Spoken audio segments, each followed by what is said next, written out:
Just a quick one regarding compressing the lowered springs to get them into the struts. If you notice the two compressors, we've got roughly at 180 degrees to each other.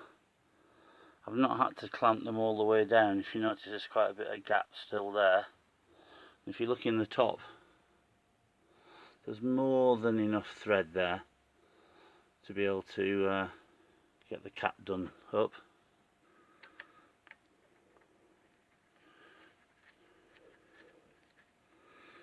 So that'll be the next thing to do.